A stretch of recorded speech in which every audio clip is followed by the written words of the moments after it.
कक्षा 8 के विद्यार्थियों का रामलाल शिक्षण संस्थान ऑनलाइन क्लासेज में स्वागत है।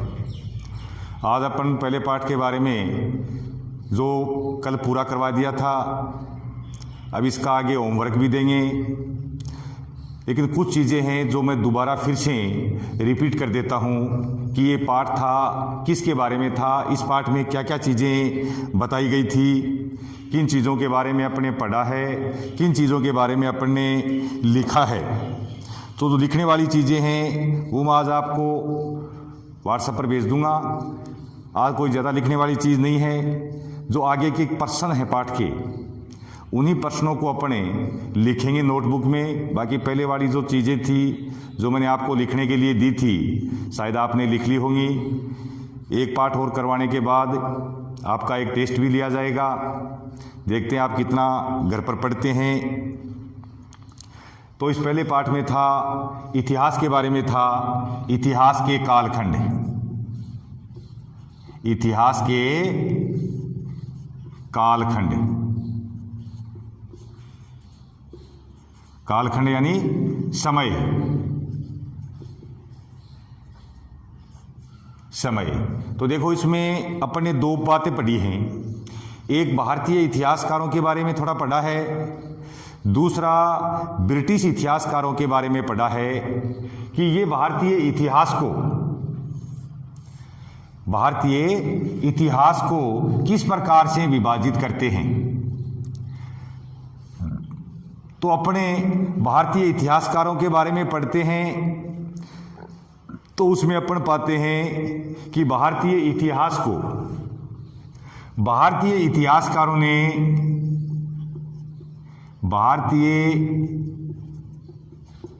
इतिहासकारों ने तीन कालखंडों में बांटा है। हालांकि अंग्रेज भी तीन ही कालखंडों में बांटते हैं। पहला कालखंड है प्राचीन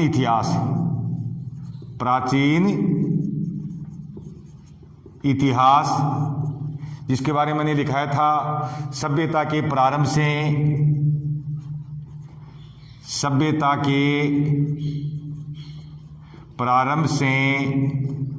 छठी शताब्दी तक का जो काल था वो प्राचीन काल था। उसके बाद बताया था मध्यकाल। तो मध्यकाल का जो समय है वो 7वीं शताब्दी से 17वीं शताब्दी तक का था। और फिर है आधुनिक काल को ये 18वीं शताब्दी से, जब से अंग्रेज आए थे 18वीं शताब्दी से, और अब जो समय चल रहा है वो है आधुनिक काल। तो ये तो तीन कालखंड भारतीयों ने इतिहास को विभाजित किया था। अब अंग्रेज इतिहासकार हैं, वो भारतीय इतिहास को किन कालखंडों में बांटते हैं। अंग्रेज इतिहासकार ये भी तीन कालखंडों में बांटते हैं। इनका पहला कालखंड, ये भारत को एक जाति और धर्मों में बटा हुआ देश मानते हैं, इसलिए भारतीय इतिहास को उन्होंने जाति धर्म के आधार पर बांटा। जैसे पहला उसने हिंदू काल, यानी उस समय हिंदू राजाओं का राज्य था तो उसको उन्होंने हिंदू काल कह दिया। दूसरा मुस्लिम काल, जब मुसलमान शासक थे भारत में राज करते थे उसको मुस्लिम काल कह दिया। तीसरा काल उसने बताया ब्रिटिश काल, जब अंग्रेज भारत में आ गए थे 17वीं शताब्दी के बाद उनका साम्राज्य स्थापित हो गया था तो उस काल को उन्होंने ब्रिटिश काल कहा है। अब अंतर यहाँ ये है कि भारतीय इतिहासकार धर्म के आधार पर भारत के इतिहास के विभाजन के समर्थक नहीं हैं। वो ये नहीं मानते हैं कि भारत में हिंदुओं के काल में सिर्फ हिंदू ही हिंदू थे, मुसलमानों के समय केवल मुस्लिम ही मुस्लिम थे। ऐसा नहीं है। हिंदू शासकों के समय भी राज्यों में मुस्लिम रहते थे और मुस्लिम शासकों के समय भी हिंदू राज्य थे या प्रांतों में हिंदुओं के भी राज्य थे। तो इस काल के भारतीय इतिहासकार अंग्रेजों के इस प्रकार भारत के इतिहास के विभाजन के पक्ष में नहीं हैं। ये चीज़ें मैंने आपको बताई थी। एक आपको दिखाई थी कि इतिहास का जनक किसे कहा गया है। इतिहास का जनक किसे कहा गया है, तो ये नोटबुक में लिख लेना आप। ये सामान्य ज्ञान का प्रश्न है, इतिहास का जनक। तो इतिहास का जनक किसको कहा गया है? एक यूनान का इतिहासकार था या दार्शनिक था, विद्वान था, उसका नाम है हीरोडोटस। हीरोडोटस कहाँ का था? यूनान का। ये दार्शनिक था, इसको इतिहास का जनक माना गया है। एक चीज तो मैंने आपको ये बताई थी इतिहास के बारे में। दूसरी चीज थी उपनिवेशवाद। दूसरी चीज क्या थी? उपनिवेशवाद। तो इसमें मैंने आपको उपनिवेश व उपनिवेशवाद, इनका मैंने आपको अर्थ बताया था। उपनिवेश क्या होता है और इसका काल बताया था, समय। उपनिवेश का समय है अंग्रेजों के शासनकाल को भारत में उपनिवेश का काल माना जाता है। उपनिवेश का वैसे अर्थ मैंने आपको बताया था कोलोनिया। शाब्दिक अर्थ इसका क्या है? कोलोनिया। मतलब अंग्रेज अपने लाभ के लिए भारत में यहाँ व्यापार करने लग गए और धीरे धीरे उन्होंने शासन स्थापित कर लिया। तो वो भारत अंग्रेजों का क्या बन गया? उपनिवेश ही बन गया। अब इसके बाद बताए थे उपनिवेशवाद के कारण बताए थे। उपनिवेशवाद के कारण, तो इसके मैंने आपको 4 कारण बताए थे। कितने कारण बताए थे? 4 कारण बताए थे, जिनमें पहला कारण था समृद्धशाली बनने की लालसा। कारण में पहला कारण कौन सा था? समृद्धशाली बनने की लालसा। समृद्धशाली बनने की लालसा। अंग्रेजों की जो लालसा थी संपन्न बनने की, इसके लिए उन्होंने दूसरे देशों में जाकर के अपने उपनिवेश स्थापित करवाए थे। तो पहला कारण था उपनिवेशवाद का कारण था समृद्धशाली बनने की लालसा। दूसरा कारण था इंग्लैंड में जब या यूरोप में औद्योगिक क्रांति हो गई तो उद्योगों के लिए कच्चे माल की आवश्यकता पड़ी। अब कच्चा माल कहाँ से मिले? इसके लिए उन्होंने दूसरे देशों पर अधिकार करना शुरू कर दिया, वहाँ से कच्चा माल प्राप्त करना शुरू कर दिया। तो दूसरा कारण था कच्चे माल की प्राप्ति। कच्चे माल की प्राप्ति, ये दूसरा कारण था। और तीसरा कारण था कि उद्योगों में जब औद्योगिक क्रांति हुई तो उद्योगों में बड़ी संख्या में उत्पादन होने लगा। उत्पादन इतना ज़्यादा हो गया कि यूरोप के आवश्यकता पूरी करने के बाद जो माल बच जाता था, उस बचे हुए माल को बेचने के लिए बाजारों की आवश्यकता पड़ी। इसलिए उन्होंने दूसरे देशों को अपने माल के बाजार के लिए इस्तेमाल किया। तो तीसरा पॉइंट है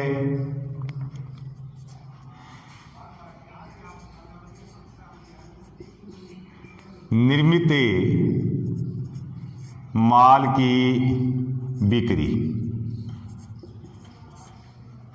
यानी जो माल बन गया था उस माल को खपाना था, उस माल को बेचना था। इसके लिए उन्होंने उपनिवेशवाद को बढ़ावा दिया।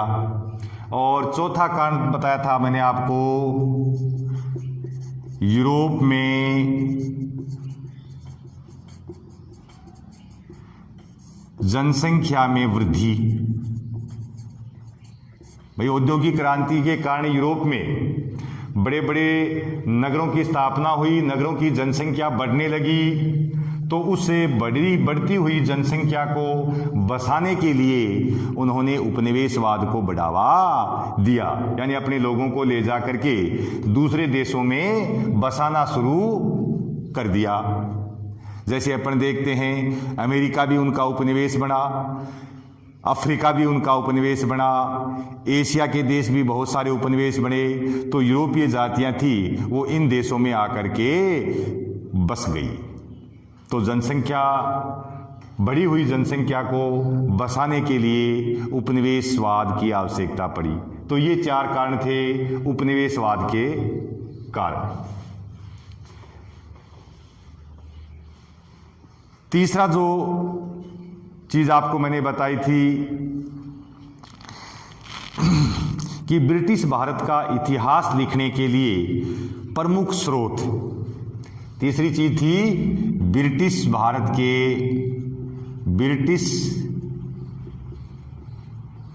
का इतिहास जानने के स्रोत, यानी क्या क्या साधन है जिसके द्वारा हमें ब्रिटिश भारत के इतिहास के बारे में जानकारी प्राप्त कर सकते हैं। तो इनके बारे में भी मैंने आपको कल 4 चीज़ें बताई थी और लिखने के लिए भी दिया था थोड़ा। तो उन 4 चीज़ों को दोबारा बता देता हूं मैं एक बार। पहली चीज़ है जिसके माध्यम से अपने अंग्रेजों के इतिहास को जान सकते हैं, वो है सरकारी रिकॉर्ड। सरकारी रिकॉर्ड यानी अंग्रेजों के जो सरकारी रिकॉर्ड थे वो अंग्रेजों के इतिहास को जानने में मदद करते हैं कि अंग्रेजों की सोच क्या थी। यानी अंग्रेजों के सरकारी रिकॉर्ड से हमें सिर्फ अंग्रेजों के बारे में जानकारी मिलती है, आम भारतीयों के बारे में इसमें जानकारी नहीं मिलती है। दूसरा दिखाया था संग्रहालय।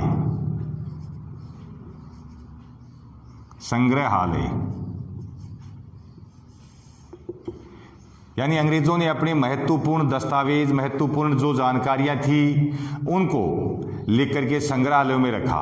जहां जहां भी उनके सरकारी दफ्तर थे, जहां अधिकारी वगैरह काम करते थे, उन समस्त विभागों से संबंधित दस्तावेजों के लिए वहाँ विभाग स्तर पर एक कमरा होता था, उसमें उस सारे रिकॉर्ड को रखते थे, चाहे वो कोर्ट कचहरी हो या कोई तहसील का कार्य हो, वो सारे उनमें रखते थे संग्रहालय में। तो वहाँ से कुछ लिखित सामग्री है वो अंग्रेजों के इतिहास को जानने में मदद करती है। तीसरा था पत्र, कागज, यानी उस समय जितने भी विभाग थे, विभागों का आपस में जो संपर्क होता था वो पत्रों के द्वारा होता था। टेलीफोन वगैरह की, इंटरनेट की उस समय सुविधा नहीं थी। तो उस समय के जो विभागीय पत्र हैं, विभागीय पत्र, वो भी हमें अंग्रेजों के इतिहास जानने में मदद करते हैं। और चौथा है सर्वेक्षण।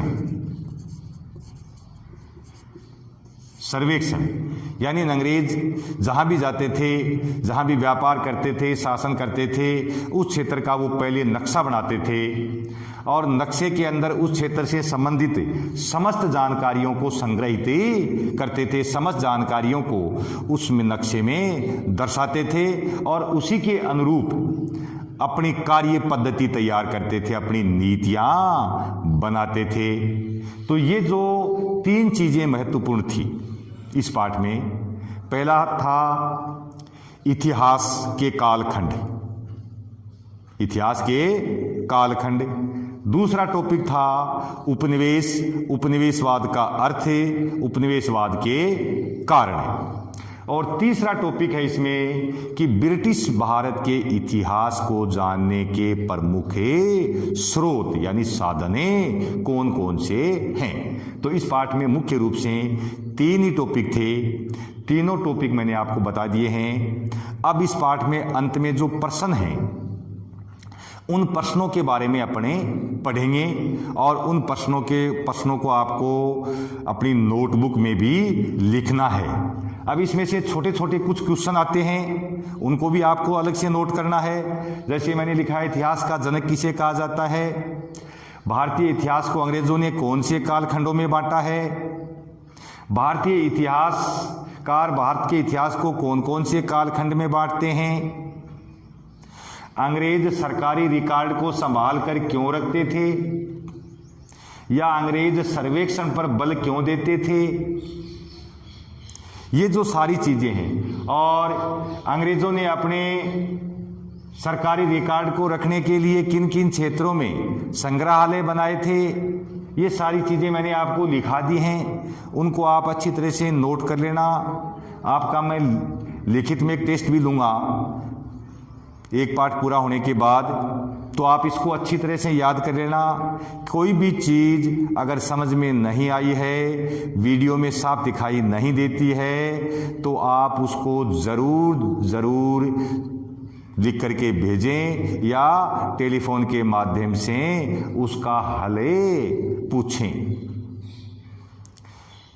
अब अगर आपको वीडियो अच्छा लगा है तो इसको ज़रूर लाइक करें, इसको ज़रूर देखें और शेयर करें। अपने जो साथी हैं, बच्चे हैं, भाई बहन हैं जो रह गए हैं, वंचित हैं ऑनलाइन क्लासेस से, तो उनको भी जोड़ने का कार्य करें। धन्यवाद।